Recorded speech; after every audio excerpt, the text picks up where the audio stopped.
Hey guys, how are you? Audiohead here. Today we have the R300 bookshelf from KEF. KEF is the name of the company, and bookshelf is the size. These rather robust, pretty large bookshelf style speakers run about $1,800, so $1,799. And that's not the cheapest speaker out there, but in terms of high-end audio, it's not the highest either. This actually kind of lands in between two other lines, the reference line and the Q line for KEF.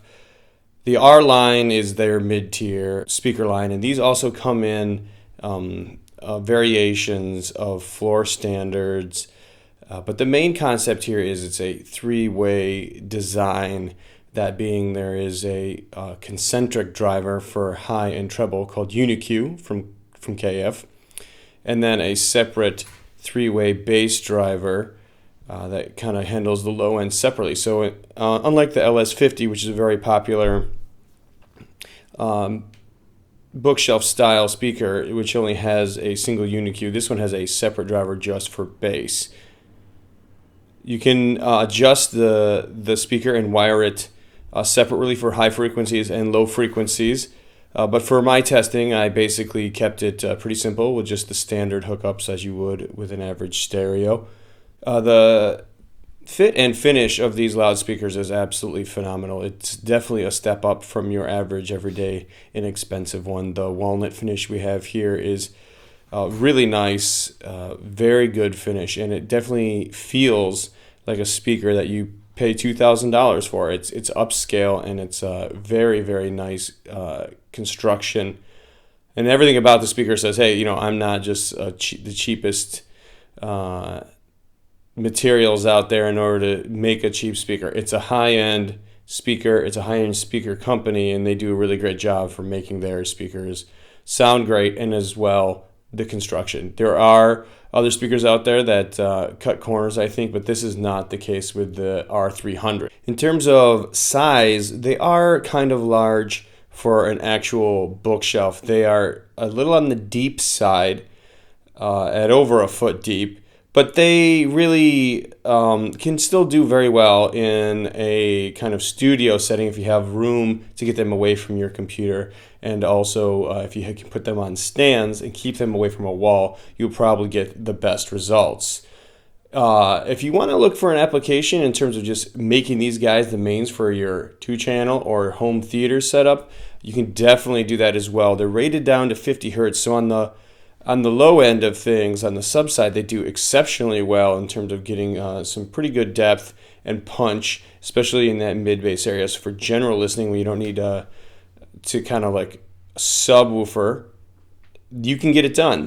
With a subwoofer, you could add a subwoofer to the mix to add a little bit more depth. That's pretty common with a 2-channel bookshelf setup. But in my testing, these guys can really produce a lot of volume if need be. And that being said, the bass at high volumes is pretty intense. So it's not just a kind of a little puny thing. There's body and there's strength to that low end that really comes across, especially at high volumes. I did some near field listening with these guys as well. And in those terms, with dimensionality and the reality and the placement of instruments within the mix, they felt really good and articulate and focused in the like imaginary geographic locations that they kind of placed within the soundstage. So they were really a fun listen at a close setting as well as a room filling setting. I think personally that these guys rock out, and at full volume in a mid-sized room, they will kill it. I mean, the amount of output they're capable of, you could even do a large room.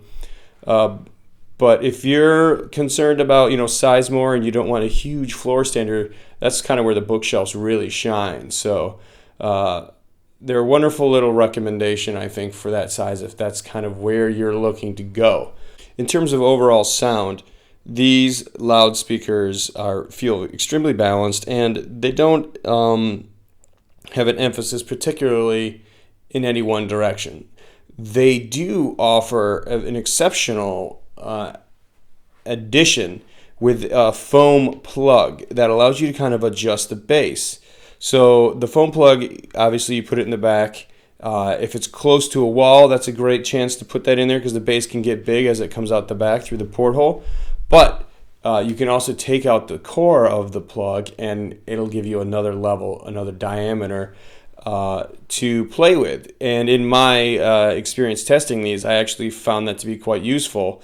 There was a situation where I thought the bass was a little bit big. I could it regulated very well with the plug in at a certain volume. At lower volumes, I found it to work better with the plug out completely, and I got a more balanced presentation. In any case, it feels balanced across the spectrum, but with the plug, you really have kind of a chance to fine-tune the experience.